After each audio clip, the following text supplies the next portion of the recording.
I want it to be true that the term scrubbing the poop deck comes from when the crew used to scrub poop off the deck of the ship. It all fits. However, here on Privy, we're spitting facts.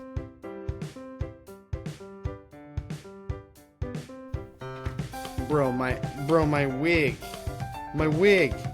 This isn't how we promote freedom. Oh, God. Welcome back to Privy. Privy is a podcast about bathrooms, recorded in my home bathroom. I'm your host, Hunter Hoover, and I love bathrooms. Welcome back, everyone. At the point of this episode's release, here in these United States, we just celebrated our Independence Day. Happy birthday, America. Next one's a big one. This year, though, every year, whenever we dive into American Independence Day, it really feels like a breath of fresh air, at least for me. And you know, it's one of those things where it's like, yes, there's all sorts of political whatever, but here's the thing. Everybody, most everybody loves the country that they are a part of. So much so that there is an argument that if you don't like it, this world's a big place. And so I am not shying away from the fact that I'm psyched to celebrate America. I want to dive into we're fully into Privy summer. We've heard a lot. We've done a lot. Let me just share the story of our camping trip. Here in the Pacific Northwest, we're in the Willamette Valley, Pacific Northwest, in the state of Oregon, the semi-free state of Oregon. We scheduled a camping trip way back in March, back when it was already starting to not be the not so rainy season. It's a bummer because here in Oregon, the campsites, the reservations go quick. And so you have to reserve your spot pretty far out. And we reserved our camping spot back in March thinking surely the first week of summer will be just the most beautiful camping weekend that you can find. Well, little did we know that weekend, it turns out, was like the record-setting monsoon rainstorm for the month of June. Like, got more rain in that 2 days this June than we probably have had in, like, I would venture March, April, May, and June, and March, April, and May combined, if not since the beginning of the year. It was truly bedlam. I mean, it never stopped for over 36 hours. Just a constant onslaught. That said, we chickened out and stayed home. And by chickened out, I mean, nobody wants to sleep in a puddle. And for those who are like, hard, that's fine. I'm very proud of you. We did not want to when I did not have to. And so we camped out with the kids, and it's a missed opportunity for some bathrooming in the woods. But it's one of those things where it's a bummer, and it's wet, but like, speaking of wet, you gotta get it. The keen eye will recognize it is not polar. But as we approach and run into some truly summer weather, it was hotter than frick. On the day of recording, it was 90 degrees. My son played like 4 to 5 hours of baseball in the heat. Dude's a champ. It's so hot. You just think of the outdoors and you break a sweat. It's truly the hot days of summer. And the fun in July that comes with summer. First of all, hopefully you all stayed safe this 4th of July. But here on Privy, in, I guess, the after celebration of the 4th was yesterday at the day of this episode's release, to get hyped about America. There's plenty to be hyped about. Next episode, or maybe even at the end of the month, we'll have to do some coverage of the Nathan's Famous Hot Dog Eating Contest. But rumor has it, our boy Joey's Chestnuts is back. He's done supping down plant wieners, and he's here to sup down animal wieners now. And so that's good. It's a return to form to sup down Nathan's Famous Hot Dogs. If you're one of our international listeners and you're listening to this and you saw me hop on with the Keep Pooping in the Free World magnetized to the metal sign, the maybe metal Privy sign back there, and you're like, I don't know, maybe I just skip this episode. Don't skip it. I hope you can hear this episode and get a feel for why so many Americans have the feelings that they have about the country that they love. I want to also note, in the past, we have talked about a number of facets of American bathroom history. from the brown sidewalk that runs through Disney commemorating in colonial America when they just dumped their poo in the streets and rinsed it down the middle of the street, to the patriotic privy pits in which they have found cool parts of American history that were buried alongside American settlers' poo. We've learned a lot about America in these observances, and we still have more we can take in.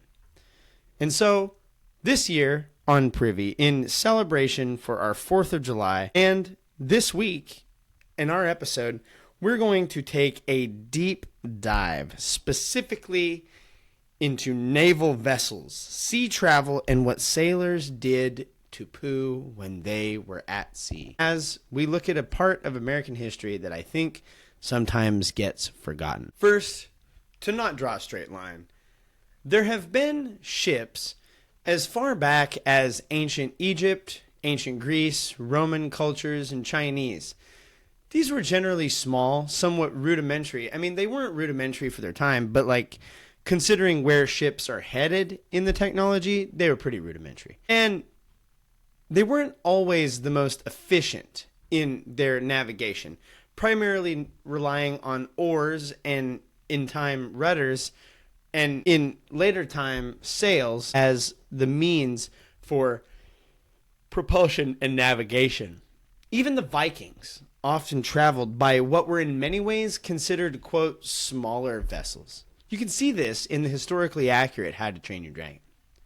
This was the standard ship of the time. A short vessel, smaller vessel with a handful of oarsmen and maybe a sail that would allow you to swiftly navigate small channels and canals.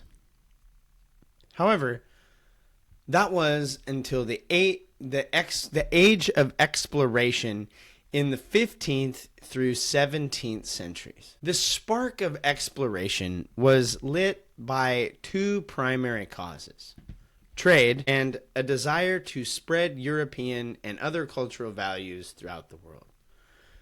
Nothing says it's mine by racing to a plot of land to lay claim to it. And that's much of what a lot of this colonialism was. It was making colonies. Oh, I'm exposed throughout the world. As competition to explore and make discoveries increased, there was a boom in the production of new seafaring technology. Before we dive into this booming and expanding technology, it should be noted that in the Renaissance era, the ship that bridged the gap between the rudder-driven and oar-driven boats with poor sails into the age of exploration were somewhat larger in order to carry more cargo and other war-related materials a greater distance. But after this bridge and gap in the Renaissance boat era, it was the age of exploration, the age of expedition. These ship developments were designed to allow ships to go farther, carry more freight and cargo, and survive a greater spectrum of the Earth's oceans and natural phenomenon. Some of these types of ships include the caravel, which is the smaller of them and was used for exploration and could more easily navigate waterways in turn, just like my bowels. No, I don't want you to hear that caravel and think they were small. They weren't small. By all accounts, it's a big boat. But the smaller of these caravels would have a crew of 20 to 30 people. That's just to make the thing operate. Smaller vessels, naturally, had smaller crews. As we begin to look at, as I said at the beginning, America, and begin to look at what does all this talk about boats have anything to do with America, it's time that we look a little bit into our topic. That is, two prominent boats in American history were of the caravel build: the Nina and the Pinta of Christopher Columbus's expedition. Both of these would have been smaller ships with crews of around 20 each. That begs the question. There were three boats, the Nina, the Pinta, but what about that last one, the Santa Maria? Santa Maria was another larger type of vessel called a carrack, and it was more suited for transporting cargo and other military goods, or, in the case of Christopher Columbus in many ways, survivalist supply. The Santa Maria was, by all accounts, a smaller rendition of a classical carrack. Carracks would often have crews over 30 and even up to 80 in larger vessels. So when you put all these people on a boat, especially on these expeditions that would last some time, I'm talking like months long expeditions, there is an awkward piece that begins to spring forth when we talk about putting people on a confined space. Where in the world are they going to the bathroom out there on the high seas? They totally left this part out of the Pirates of the Caribbean.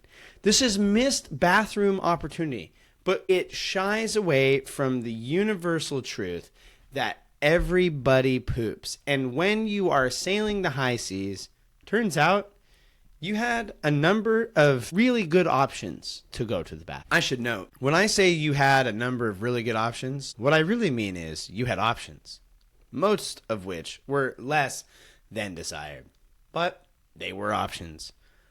One of the most tangible options of pooing on the high seas is just to let fly over the side of the ship. Now, I want to note, most of what we're going to be discussing is producing number 2 backside brown.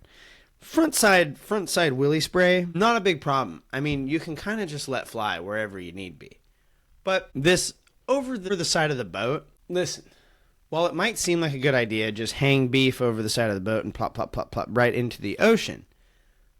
Just pooing over the edge, you had to be careful because ships are not steady. They're going all over the place. They're rocking back and forth.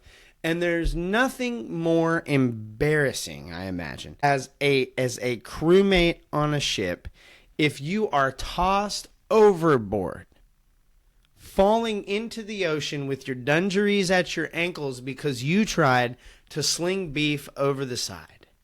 So you don't want to do that.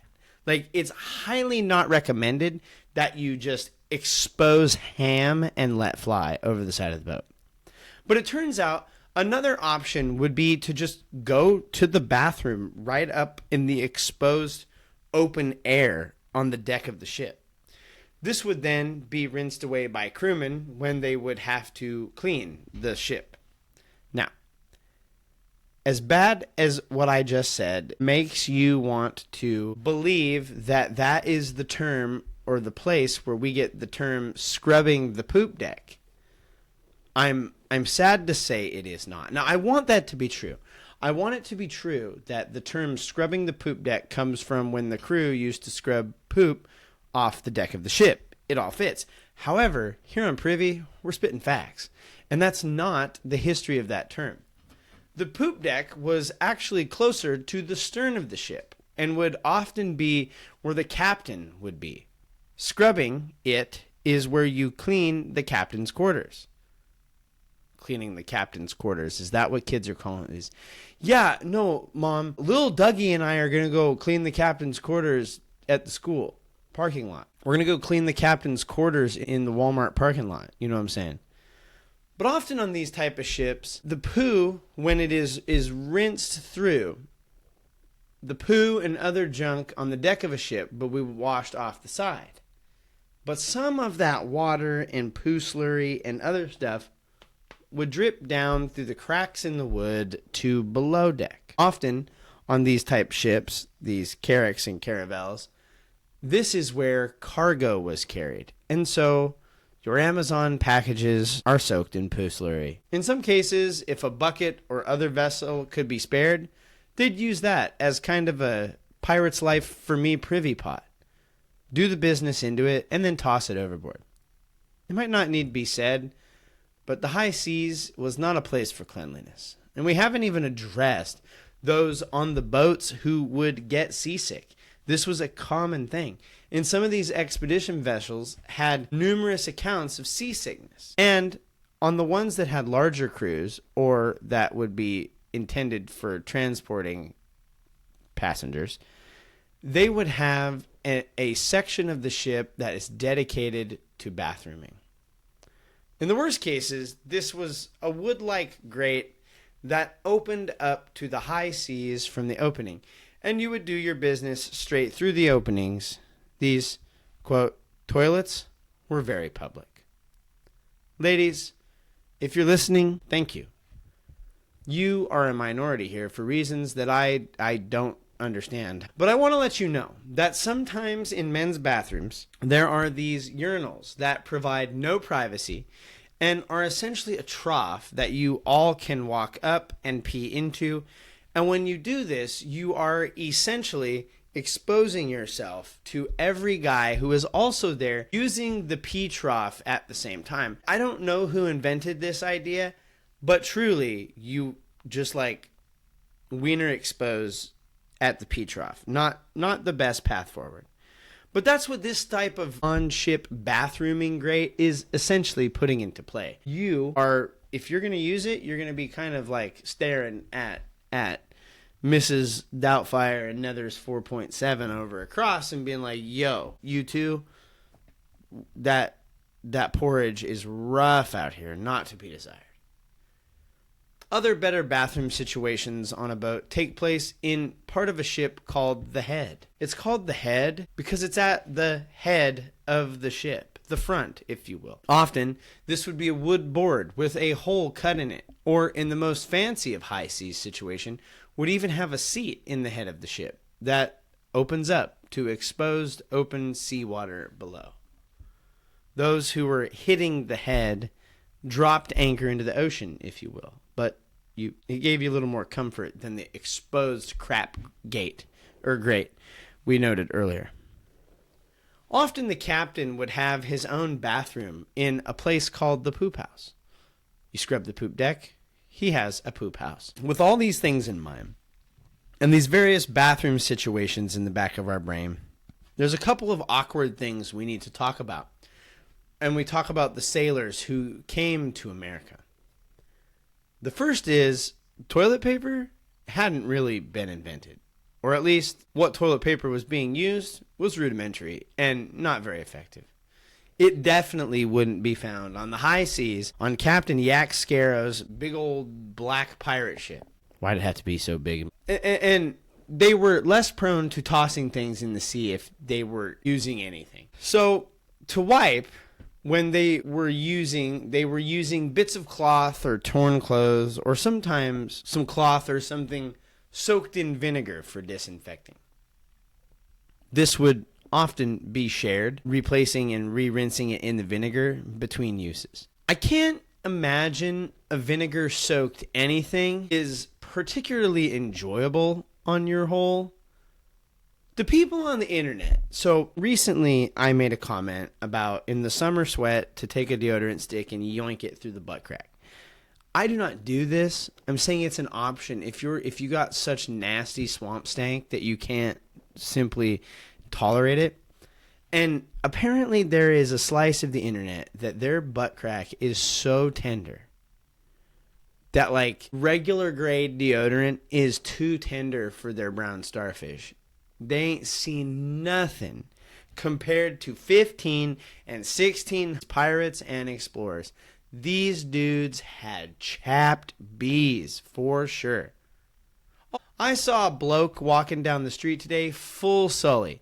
Like he was just walking and had very clearly just fresh diarrhea dookied his underpants and his pants and was just walking in the 90-degree heat, letting it chap. No thanks. Big time diaper rash on that dude. But those who poop up top would sometimes pull a rope draped into the ocean over the side for wiping. The ancient Romans had the communal wiping wand, and here, 1500s, 1600s, and early 1700s expedition settlers and pirates had the communal wiping rope. I don't know when the last time you played tug of war is, but those ropes are not smooth and plush. They're like burlap. There had to be butt bleeding from this communal wiping rope. So with point number one of this awkward mess out of the way, all of this assumes that you have smooth sailing and sunny skies, which doesn't happen all the time. When people were unable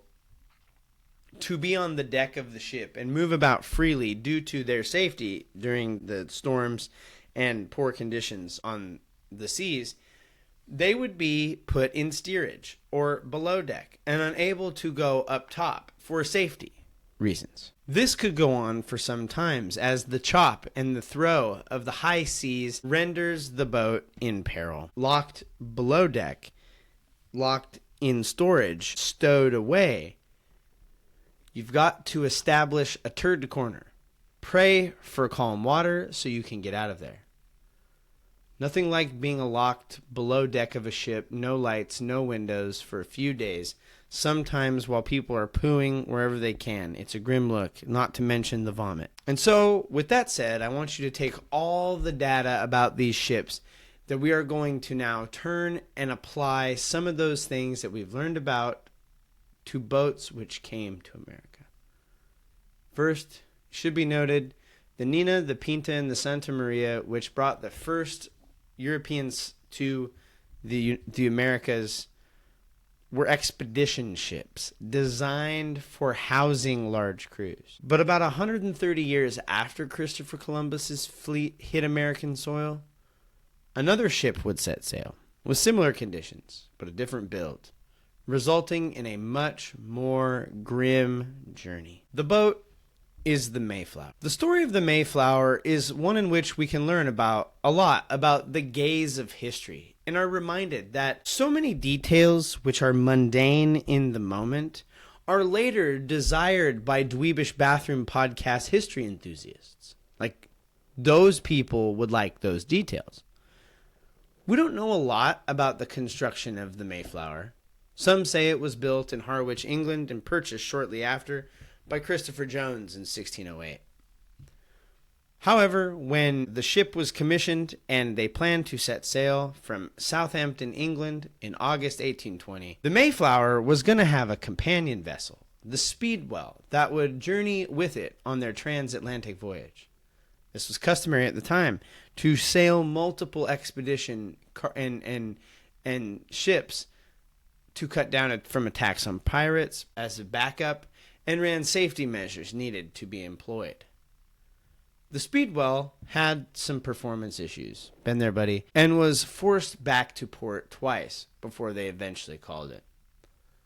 The Mayflower would set out to the New World alone, this time from Plymouth, England, on September 16th, 1620. The Mayflower was a merchant ship, usually tasked with hauling cargo. The thing about a ship that is designed to haul cargo and not people is ships planning to haul people have other amenities than those that don't. Where cargo doesn't care much about privacy and having space, 102 settlers to the New World, as well as 37 crew for the ship over the course of 66 days at sea, eventually will desire their personal space. Many of these settlers, as the cargo, when they could not be above board, were cramped down below, in the gun deck, or the cargo area of the ship. Seasickness was bad. The bathroom situation was much worse, where merchant ships were less likely to be equipped with a head or a dedicated space for pooping, such as the wonderful communal stare at the other dude's butthole grate. The chamber pot or privy was likely one of the few means of going. Except maybe doing your business where you stand. When I have people come on the show, and I have guests, if you want to be a guest on Privy, hit me up, privycast@gmail.com. But when I have people on the show, I often ask them if they like to have a snack when they are in the bathroom. Most actually fess up, and it turns out that many people do. I'm a big fan of the shower drink myself. For the Mayflower Pilgrims, they didn't have much of a choice, often having to eat their meals in the same spaces where they later would void themselves of their meals, and were likely sitting feet away from where someone else had previously voided themselves of a previous meal.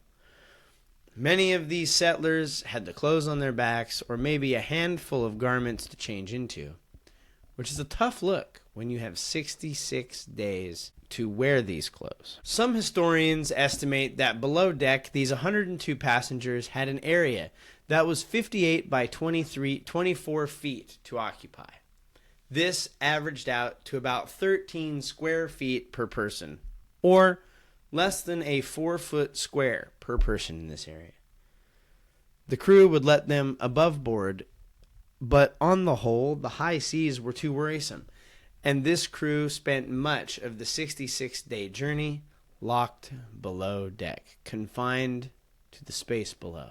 Their stool, luckily, wasn't much to talk about, as these early settlers subsisted on meager rations of dried meats, bread, and beer. The crew, who would be eating more than the passengers below, are said to have consumed only around 400 calories a day. The high seas did a number on the boat. William Bradford wrote that one storm bowed and cracked the beams, and they weren't even sure that they were going to make the voyage.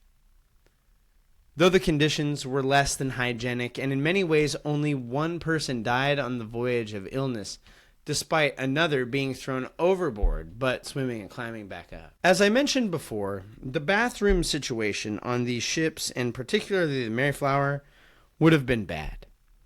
But it turns out it gets worse. Merchant ships were notorious for peeing and sometimes pooping right on the deck of the ship.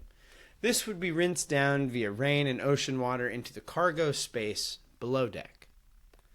Something else that boxes and barrels of cargo cares less about than living cargo, such as 102 living settlers to the new land, is having boat crew pee and poo slurry showered down on them through the cracks in the boards. Then, when they finally landed in Cape Cod in November, they lived on the boat for weeks as dwellings were built offshore. Of the 102 settlers who left to land in the New World, only about half survived the winter, the bulk dying of cold, starvation, or the elements after having landed there. And now I must admit, those are not great odds. Why? Why would these 102 settlers board a ship, set sail for an over 2-month journey without the companion boat, endure the ocean, the awful living conditions, which included sitting, sleeping, eating, and living in filth, feces, vomit, piss, and squalor for 66 days, and then risk the chance of survival due to hypothermia, starvation, and the elements after arriving there? Why would they do this? And the short answer, freedom. Many of these settlers sought religious and economic freedoms that they as Puritans could not attain in England. And so, for freedom, they went through hell to grasp a hold of it. Our country would not really be a country here, America, for another 150 years in this new world from the time when the Pilgrims landed. And while maybe this episode is better suited for Thanksgiving, since that is closer to when the Pilgrims landed in the New World, I want to put it here for American Independence Day as we look at the trip these freedom fighters took. It was bad, but freedom's worth it. And all the pictures and stories and drawings of the Mayflower, you always see these bright, hopeful settlers excited to embrace the New World. But I think the reality is, they were crap-stained, encrusted, vomit-stained survivors who, for the sake of religious and economic freedom, endured 66 days cramped in the dark for a shot at the New World. Many back in Europe didn't even expect them to make it, as so many had failed before, but many of them did. The Mayflower, in time, would make its way back to Europe, and something new started here in these United States. They weren't united, and they weren't states yet. Before it set sail, and before the settlers went ashore, they laid something out in a document and signed it when they arrived, an agreement of sorts, on how they were going to live in this new world. That document read, quote, "In the name of God, amen. We, whose names are underwritten, the loyal subjects of our dread sovereign Lord King James, by the grace of God of Great Britain, France, and Ireland, King, defender of faith, having undertaken for the glory of God and advancement of the Christian faith and the honor of our king and country, a voyage to plant the first colony in the northern parts of Virginia, do by these presents, solemnly and mutually in the presence of God and one another, covenant and combine ourselves together into a civil body politic for our better ordering and preservation and furtherance of the ends aforesaid. And by virtue hereof do enact, constitute, and frame such just and equal laws, ordinances, acts, constitution, and officers from time to time as shall be thought most meet and convenient for the general good of the colony, unto which we all promise all due submission and obedience. Now, and then there's a lot of signatures. It says, in witness whereof we had to subscribe our names. And there's a big long list. John Carver, William Bradford, Edward Winslow, lots of these people. And I want to note, the tone of this Mayflower contract is very much different from the American Declaration of Independence. Here, they are still swearing and promising loyalty to King, that is King James, that is the same King James that we learned about back when we were talking about Sir John Harington just a few episodes ago. Go check it out. They're not declaring independence as of yet. They would in time, but for now, they made it. They sought freedom, and they made it to a new world for a chance at it. Poop-soaked, but a little more free. That's a story that I think we can really get behind as we remember and celebrate American independence. That'll bring us to the end of another episode of Privy. Thank you so much for being here. Thank you for listening. As always, leave us a rating or review. The 5-star options are preferred. You can rate us on Apple Podcasts and Spotify Podcasts.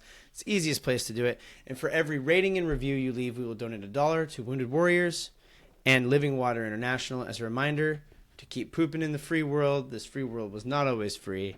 And to pursue cleaner water for all. Not everyone has cleaner water. It is something that we can work towards and fight for.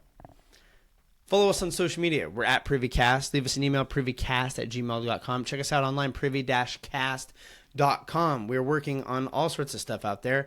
Join the Privies Facebook group where privy and bathroom memes are running rampant. Go check those things out. The Privies. You can follow me. I'm at Outlet7. You can follow Randy Bowles at Randy Bowles. Thank you so much for being here. Thank you to Kevin and Podington for the use of your music. You can check their music out down in the Doodly Bopper below. All of the links to our sources can be found in the description. Thank you so much for being here. Keep pooping in the free world. Own your stank. And now, as always, don't forget to flush.